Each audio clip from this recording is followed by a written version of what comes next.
పగలగొట్టారు. ఇవాళ నిన్న నూజివీడులోనే ఎక్కడో చూస్తే ఒక వీడియో. కానిస్టేబుల్ అక్కడే ఉన్నాడు. ముగ్గురు కలిసి ఒకతని మీద పడి పొడుస్తున్నారు. కానిస్టేబుల్ యువతలకి లాగాడు. అంటే కొడుతున్నారు ముగ్గురు కలిసి. కానిస్టేబుల్ అతన్ని యువతలకి తీశాడు.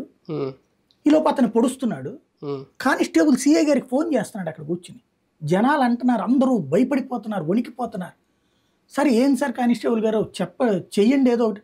ఫోన్ చేస్తున్నాను సార్, అక్కడ లిఫ్ట్ చేయట్లేదు అని చెప్తున్నాడు. ఇదంతా వీడియో రికార్డ్ అయింది ఓపెన్. అలాగే ఇప్పుడు మిగతా చోట్ల తెలియదా ఘర్షణలు జరుగుతున్నాయి.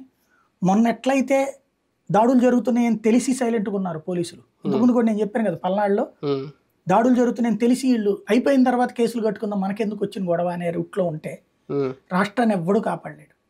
ప్రజలు మళ్ళీ వాస్తవంగా చెప్పాలంటే కర్ణాటక తెలంగాణలకి ఆంధ్రాలో ఉన్నటువంటి ఈ ఘర్షణ వాతావరణం వాళ్ళ అదృష్టం. మన దగ్గర ఉన్న ఈ కుల పిచ్చ, మన దగ్గర ఈ కొట్టుకునే దరిద్రం, మన దగ్గర ఉన్నటువంటి ఈ పార్టీల పిచ్చ వాళ్ళకి చాలా అదృష్టం. కానీ ఇది ఏ తరహా రాజకీయ సంస్కృతి? ఓడిపోయిన పార్టీ ఇంకా రాష్ట్రంలో ఉండకూడదు, పారిపోవాలి అనే ఉద్దేశం. ఎందుకంటే నేను బుద్ధా వెంకన్న ఓపెన్గా ప్రెస్ మీట్ పెట్టి ఆయన ఓపెన్గా మాట్లాడారు. మేమంటే ఏంటో చూపిస్తాం, మేము సైలెంట్గా ఉంటే మమ్మల్ని చేతకానోళ్ళని అనుకుంటారు, మేమైతే వదిలిపెట్టాం, ఓపెన్ స్టేట్మెంట్ ఇస్తున్నారు. ఇప్పుడు సమస్య